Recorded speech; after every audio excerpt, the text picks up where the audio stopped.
이 시간 우리에게 주신 하나님의 말씀 이사야 15장 1절로 9절 말씀.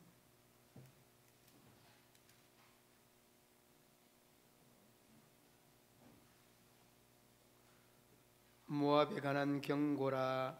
하룻밤에 모압 알이 망하여 폐망할 것이며 하룻밤에 모압 기르가 망하여 항폐할 것이라.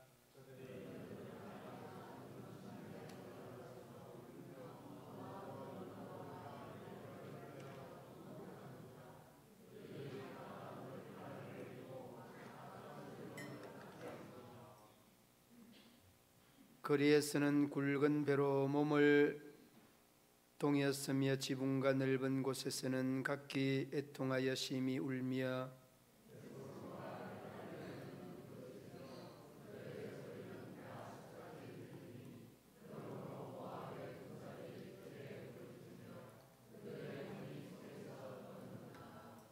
내 마음이 모압을 위하여 부르짖는도다. 그 피난민들은 소알과 에글랏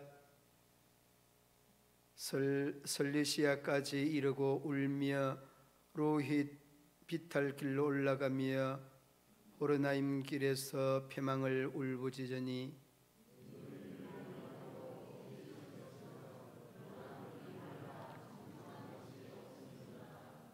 그러므로 그들이 얻은 재물과 쌓았던 것을 가지고 버드나무 시내를 건너리니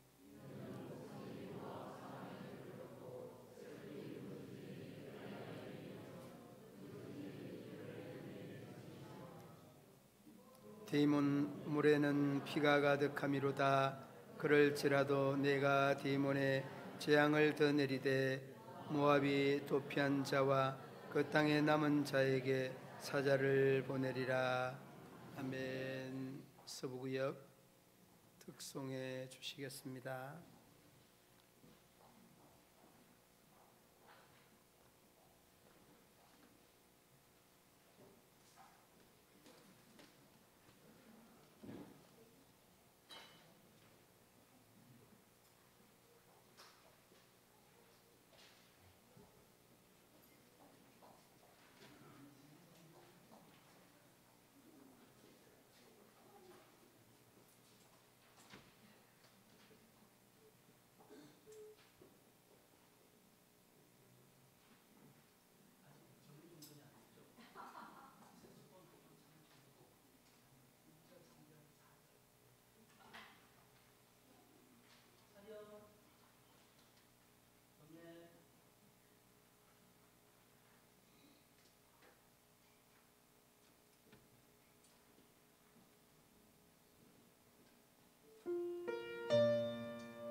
전장 14장에도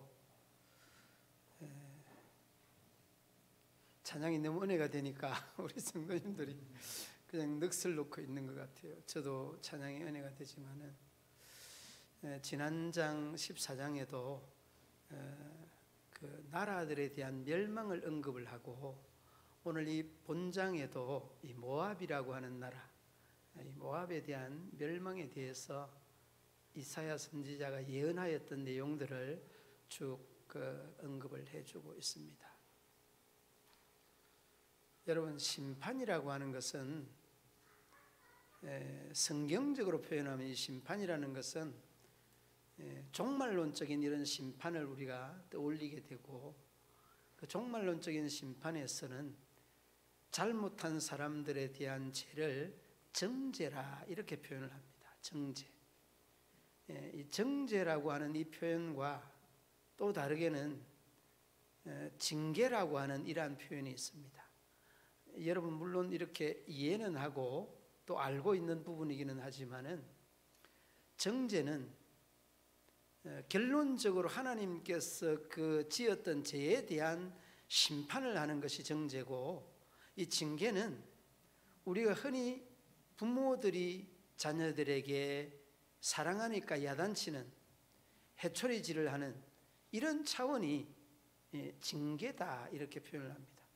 그래서 신앙생활을 이제 시작하는 분들은 이 징계라고 하는 것과 정죄라고 하는 것은 엄연히 다르고 많은 차이가 있다는 것 이해를 해 두어야 될 부분입니다.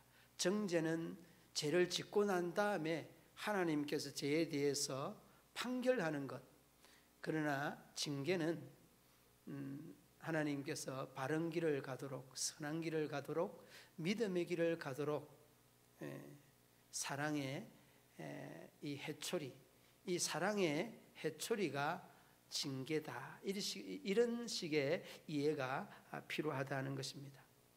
히브리서 여러분, 우리가 잘 알고 있는 말씀 12장 6절 말씀에 주께서 그 사랑하시는 자를 뭐 하시고 징계하시고 그의 받으시는 아들마다 채찍질 하심이라 라고 말씀합니다. 이것이 뭐냐? 이게 징계입니다. 바른 길을 가도록 채찍질 하는 것, 의롭고 공의로운 길을 가도록 야단치는 것, 이게 징계라는 겁니다. 정죄는 우리가 잘못 행한 것들에 대한 결론적인 하나님의 심판이다라고 하는 것 기억해 두어야 됩니다. 자, 그러면 제가 여러분 이점에서 질문을 하나 드리겠습니다. 모압이 지금 받는 채찍질은 징계입니까? 정죄입니까? 정죄입니다. 징계가 아닙니다. 얘는. 그러면 왜 이 모압에게 하나님께서 정죄를 내리시느냐? 이유가 있습니다. 성경에 보면 장로님 지금 다 설명을 해주시는데, 장로님이 마이크가 없으니까 제가 대신해 드리겠습니다. 창세기 11장에 보면 믿음의 조상 아브라함의 조카가 누굽니까? 롯입니다. 롯이 술에 취해서 자기 딸과의 관계를 통해서 낳은 이 자식들의 후손들이 모압 족속입니다. 물론 여러분, 우리가 알고 있는 부분이지만은, 그런데 그들이 우리 믿음의 백성들 이스라엘과의 관계는 어떤 관계냐? 굉장히 가까운 관계입니다. 그러니까 여기서 우리가 놓치지 말아야 되는 부분이 뭔가 하면, 형제들끼리 잘 지내야 되겠다, 형제들끼리 잘 지내야 되는구나, 이걸 여러분 우리가 놓치지 말아야 됩니다. 왜? 모압은 그 믿음의 조상 아브라함의 조카 롯의 이러한 후손들이지만은, 얼마나 그들이 형제들을 잘못 대했는가, 성경적 근거를 이렇게 살펴보면 민수기 22장 1절 말씀에 이렇게 말합니다. 이스라엘 민족이 애굽에서 나와 그의 지경을 지날 때에 그들은 적대시하여 진로를 방해하고 어렵게 한 일이 있었다.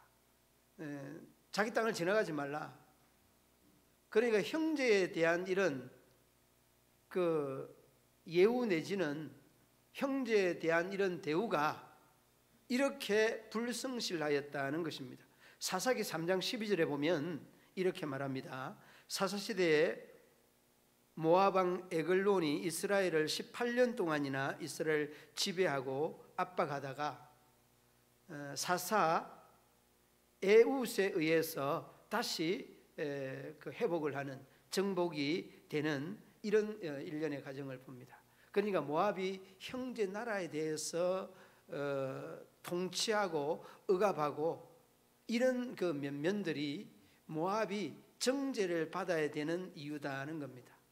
그러니까 여러분, 우리가 이점에서 뭘 기억을 해야 되는가 하면, 형제와 원한을 가지면 안 된다, 형제를 잘못 대우하면 안 된다, 이를 여러분 잊지 말아야 합니다.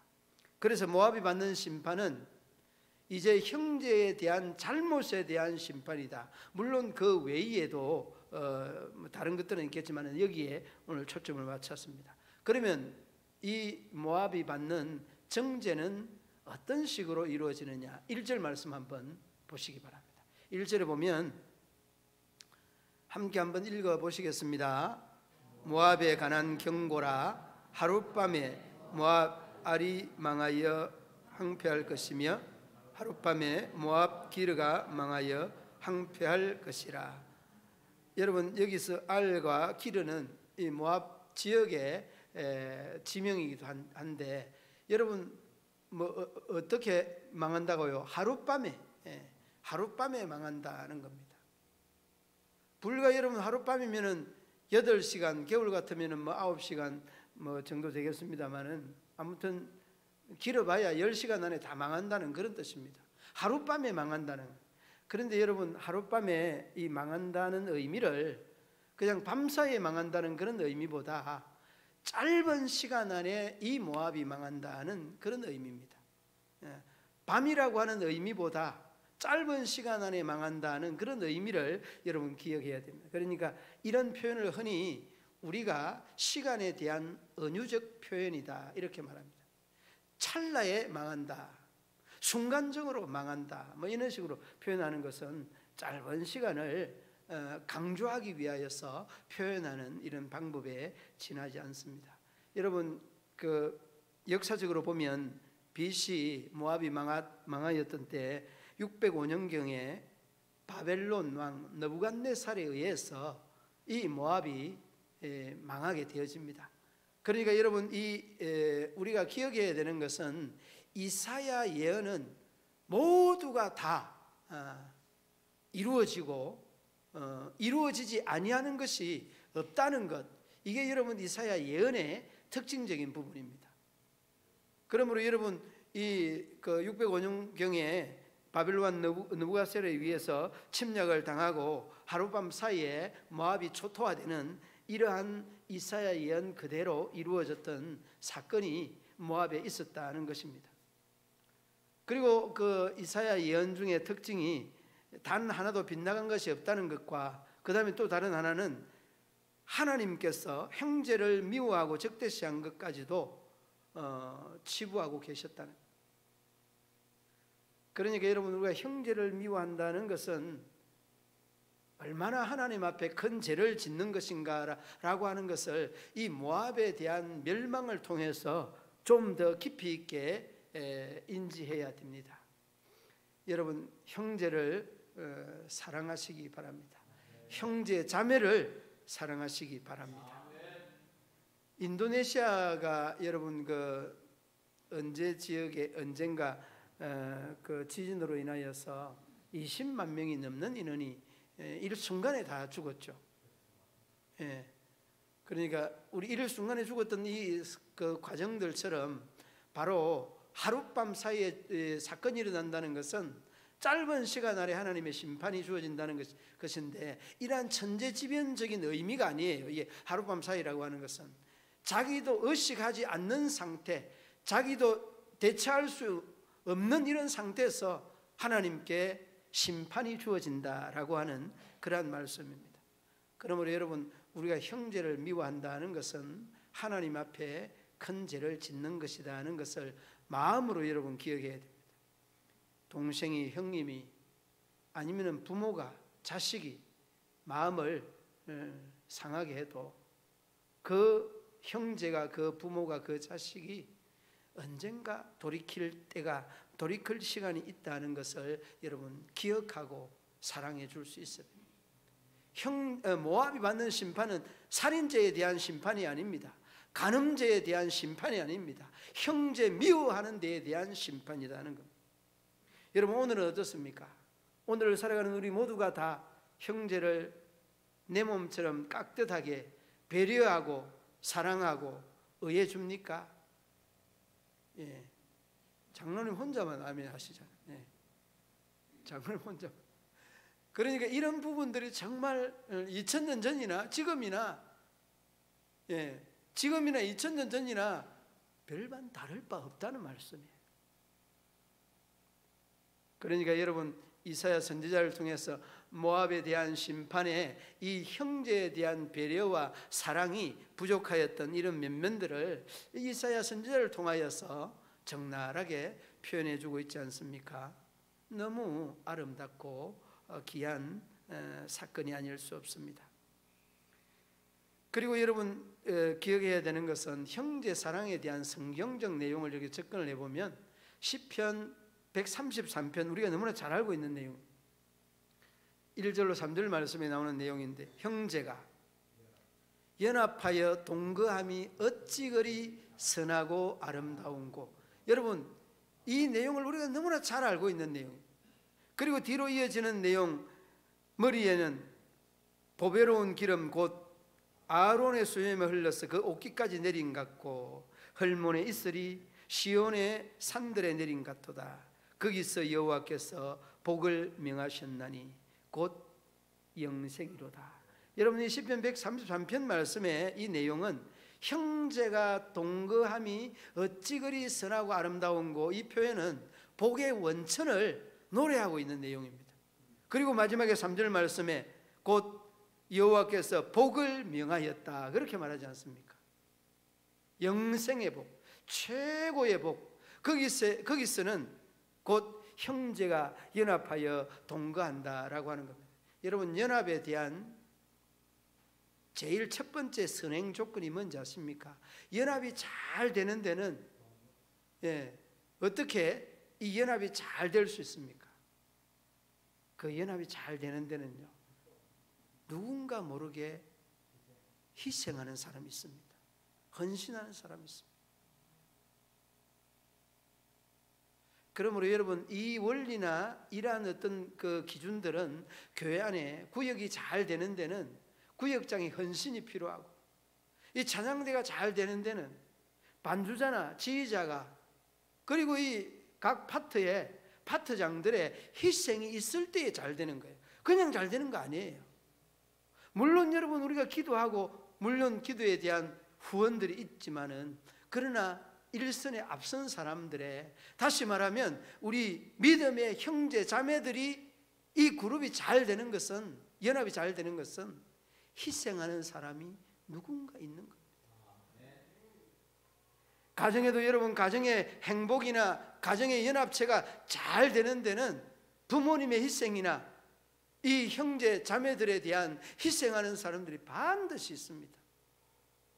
여러분, 그런 연합에 대한 이런 희생이 없는 데는 절대 되지 않습니다.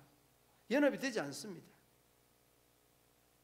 그러므로 여러분, 모압은 그들에 대한 그 종족에 대한 탄생부터가 조금은 그 시기한데, 아무튼 여러분, 그리할지라도 하나님 앞에서는 다 죄인인데 조금 더 배려하고 조금 더 사랑했더라면 이러한 심판은 받지 아니하였을 것인데, 이런 생각을 해보게 되어집니다. 그러므로 여러분, 이 하룻밤 사이에 멸망한다는 이 사건은 일순간에 저희들이 모압이 망한다는 이러한 말씀이고, 그 다음에 4절에 보면 통곡해도 위로가 없는 그런 심판을 받게 된다는 거예요. 여러분, 세상에 제일 불쌍한 사람 누군지 압니까? 불쌍한 일을 당한 사람이 불쌍하죠? 아닙니다. 불쌍한 일을 당한 사람이 있다고 할지라도 그 불쌍한 사람을 위로해 줄 사람이 있으면은 그 사람은 불쌍하지 않습니다. 제일 불쌍한 사람은요, 정말 불쌍한 사람이 어렵고 힘든 일을 당했는데 위로해 줄 사람이 없는 그 사람이 불쌍한 사람.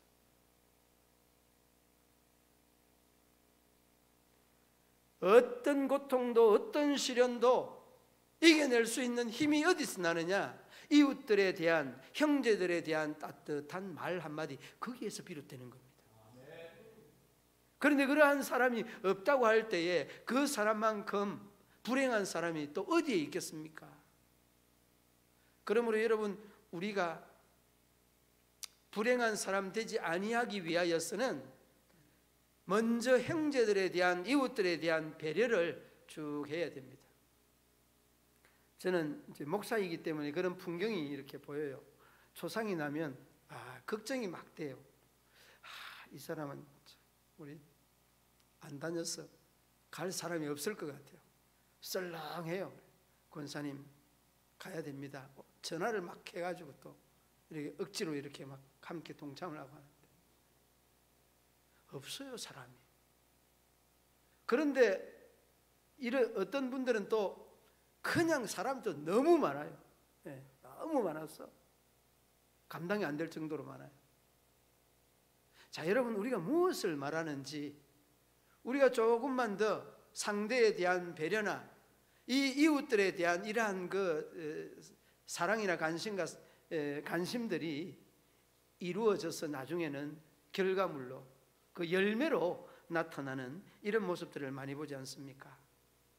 그래도 여러분, 그 통곡을 해도 위로 없는 심판이라고 하는 것은 이웃이 없는 쓸쓸한 심판이라고 하는 그런 말이에요. 참으로 가슴 아픈 심판이 아닐 수 없습니다. 여러분, 4절 말씀 함께 한번 읽어보시겠습니다. 4절 말씀, 헤스본과 엘랄레는 부러지며 그들의 소리는 야스까지 들리니 그러므로 모압의 군사들이 크게 부러지며 그들의 손이 속에서 뜨는도다. 예, 이렇게 울고 울부짖어도 위로해 줄 사람이 없다는. 여러분, 정말 안타까운 일을 당했습니다. 정말 슬픈 일을 당했습니다. 그런데 여러분, 그 일에 작은 위로, 그래, 우리는 더 나은 소망이 있지 않느냐? 하나님의 위로가 이 가정 위에 넘칠 것이다. 여러분, 이런 위로의 한마디가 얼마나 큰 위로가 되는지 모릅니다. 그러므로 여러분, 위로가 없는 심판이라는 것은 그만큼 끔찍한 심판이 또 있을까라고 하는 이러한 생각이 들게 되어집니다. 그러므로 여러분, 세상에서 불쌍한 사람, 위로해 줄 수 있는 사람이 있기를 바라고 먼저 위로해 줄 수 있는 그런 성도들이 되기를 바랍니다. 제가 이제 오래전에 그 선생님 출신의 장로님이신데, 그 선생님 출신의 장로님은 말을 이렇게 한마디를 탁 던지면 그 말에 대한 의미를 깊이 인지하도록 이렇게 의미 있게 말씀을 전하는 그런 장로님이십니다. 그런데 한 번은 그런 말을 했습니다. 그 동료 장로님이 이제는 믿음 생활 그 정도 했으니까 참 덕이 돼야지라고 하는 그런 말을 이렇게 했습니다. 본이 돼야지, 덕이 돼야지. 그러니까 그 장로님 하시는 말씀이, 본이 되는 것도 좋지만은 그 본이나 덕이 아니라 생활이나 삶이, 그 덕이, 그 본이 나타나야 된다. 이런 이야기를 그 동료 장로님에게 이야기를 하는 거예요. 그래서 가르치는 분들에 대한 이 식견이나 이런 그 판단이 상당히 넓고 깊다 하는 것들을 깨달아 알 수가 있었습니다. 여러분, 많은 이러한 예들은 있지만은 그 성경에 대해서 그 위로에 대한 내용들이 조금은 거리가 느껴지겠습니다만은 마태복음 5장 4절에 이렇게 말합니다. 애통하는 자는 복이 있나니 저희가 위로를 받을 것이며. 산상수훈의 8복 중에 하나입니다. 애통하는 자는 복이 있다. 그러니까 이 애통이라는 것은 나를 위하여서도 울 수도 있지만은 형제를 위하여서 울 수 있는 믿음의 사람들이어야 된다는 거죠. 그래야 여러분, 우리가 울 때에 저희들이 우리의 그 슬픔을 위로해 줄 수 있다는 말씀입니다. 고린도후서 1장 4절 말씀에도 이렇게 말합니다. 우리로 모든 환난 중에 우리를 위로하사 우리로 하여금 하나님께 받은 위로로서 모든 환난 있는 자를 위로하게 하시는 도다. 그래, 위로를 받으면 위로할 수 있다는 말씀이 되겠습니다. 사랑하는 믿음의 성도들 여러분, 위로가 없는 심판이라는 것은 내 주변에 아무도 없다, 희노애락을 같이 할 수 있는 사람이 없다, 그 말과 똑같은 말입니다. 기쁨도 여러분 아무리 좋은 일이 있어봐요, 그 기쁨을 함께 나눌 사람이 없다고 해봐요. 그만큼 불행한 기쁨이 어디 있을까요? 기쁨도 함께 나누어야 극대화되고 슬픔도 함께 나누어야 극소화되는 것처럼, 사람의 삶에는 이 독불장군이 없다는 말처럼 혼자서는 이 희노애락의 표현이 제대로 되지 않는 거죠. 그러므로 여러분, 우리 모두가 다 위로 없는 심판자가 아니라 위로가 있는 하나님의 은혜의 삶을 사는 저와 여러분 되시기를 주님의 이름으로 축원합니다. 그 다음에 이제 마지막에는 이 모압의 심판이 하룻밤의 심판, 짧은 시간 안의 심판, 그 다음에 말씀을 드렸던 내용대로 위로가 없는 심판, 피할 곳이 없는 심판, 세 번째는 피할 곳이 없는 심판입니다. 9절 말씀 함께 한번 읽어보시겠습니다. 디몬 물에는 피가 가득함이로다. 그럴지라도 내가 디몬의 재앙을 더 내리되 모압에 도피한 자와 그 땅에 남은 자에게 사자를 보내리라. 아멘. 여러분, 이 디몬도 모압의 지명 중에 하나입니다만은 한번 보십시오. 도망한 자에게나 남아있는 자에게 뭘 보낸다고 그랬습니까? 사자 보낸다고 그랬습니다. 짐승의 밥이 된다는 그런 말이에요. 그러니까 갈 수도 없고 올 수도 없고 도피할 수도 없는 이러한 상황이 바로 이 모압의 심판의 결정체다라고 하는 것을 생각할 수 있습니다. 여러분, 우리가 하나님을 표현할 때 전지전능이라고 하는 말도 표현을 하지만은 없는 곳이 아니 계신 곳이라고 하는 이런 표현을 또 내자로 합니다. 어디입니까? 무소부재라는 말입니다. 근데 이 말은 하나님은 없는 곳이 없다는 거예요. 다 계신다는 거예요.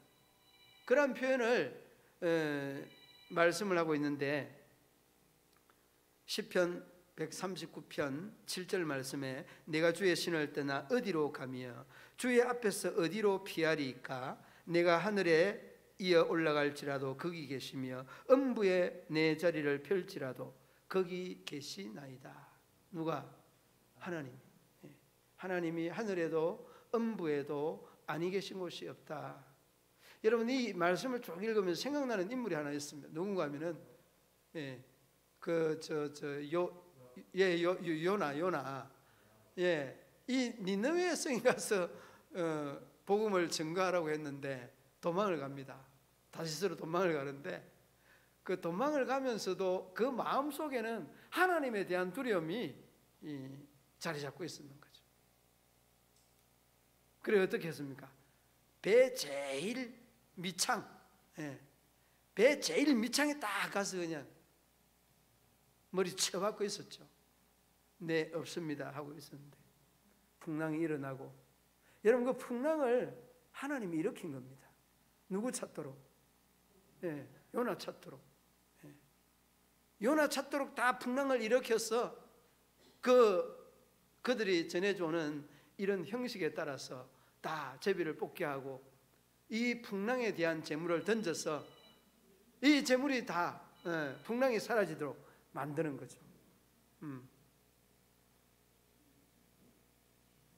이제 곧 마칩니다. 곧 마치겠습니다. 예. 죄송합니다. 이렇게 막 그냥 그 다시서 도망가는 요나를 그 뱀 밑창에서 끄집어내잖아요.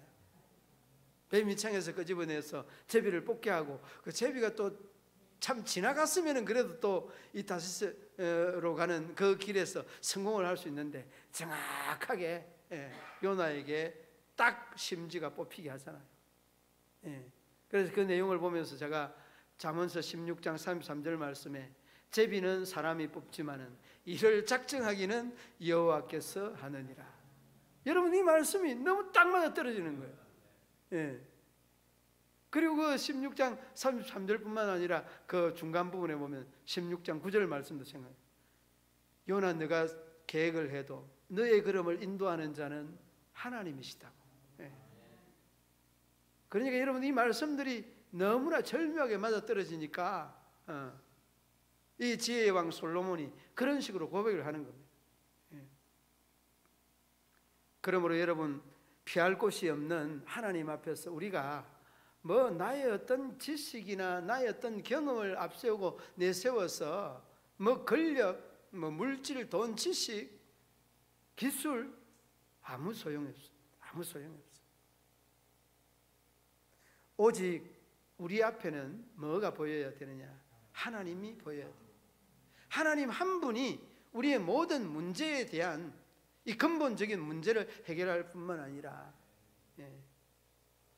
우리에 대한 모든 후유증들까지도, 예상되는 문제들까지도 다 해박하게 해소시켜 준다는 그 말씀 아니겠습니까? 모압의 멸망에는 하룻밤에 일순간에 망한다라고 하는 것. 여러분, 우리가 일순간이라고 하는 것은 짧은 시간 안에 말하는 겁니다. 그리고 위로가 없다는 것은 그 사람 삶이 슬프다는 것. 위로해 줄 수 있는 이러한 위로가 없는 심판이라는 것은 이런 그 아픔이 또 어디 있을까 하는 이런 생각을 해보게 되어집니다. 그리고 피할 곳이 없는 이런 심판. 여러분, 하나님을 떠나게 되면 곧 바로 이 모압과 같은 이런 심판이 이루어지게 되어지는 겁니다. 마음속에 모압의 심판의 교훈을 삼고 또 이 한 주간도 주님과 아름다운 신앙의 동질성을 아름답게 이루어서 힘있게 용기 있게 믿음 안에 살아가는 저와 여러분 되시기를 주님의 이름으로 축원합니다. 하나님 아버지, 은혜와 사랑을 감사합니다. 우리 모든 믿음의 성도들이 하나님과의 아름다운 관계를 통해 믿음에 우뚝 서서 바벨론, 아수르, 블레셋 그리고 모압에 이르기까지 하나님의 심판의 참 교훈들을 다시 한번 돌아보며 하나님의 선한 역사를 이루기에 부족함이 없도록 인도하여 주옵소서. 우리 주님께서 우리 믿음의 성도들의 삶을 복되게 영광스럽게 인도하여 주시기를 원하며 예수님 이름으로 기도드리옵나이다. 아멘. 교회 소식은 여러분 오전에 알려드렸던 것 참고해 주시기 바랍니다. 전후좌 후에 인사 나누도록 하시겠습니다.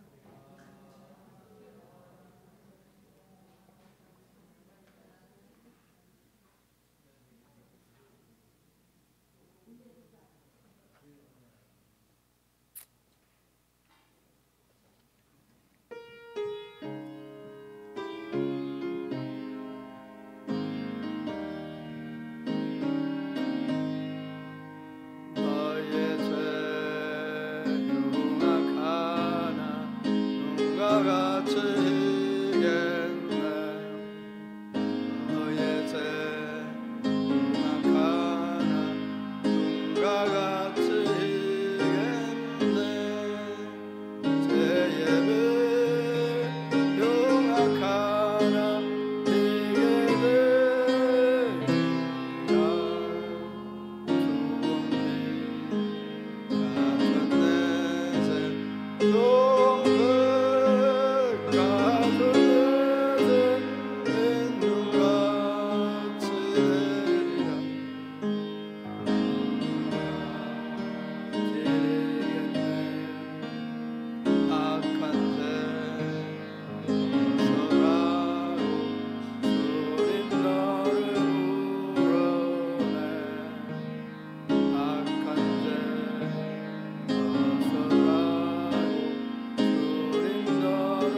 축도로 예배를 마치겠습니다. 이제는 구주 예수 그리스도의 제 예수 구속하신 은혜와 하나님 아버지의 한없는 사랑과 성령의 교통하시며 위로하시며 인도하심이 우리 모든 성도들과 저희들의 가정과 자녀들과 직장과 사업도 경영하는 농사 위에 영원토록 함께 하시기를 축원하옵나이다. 아멘.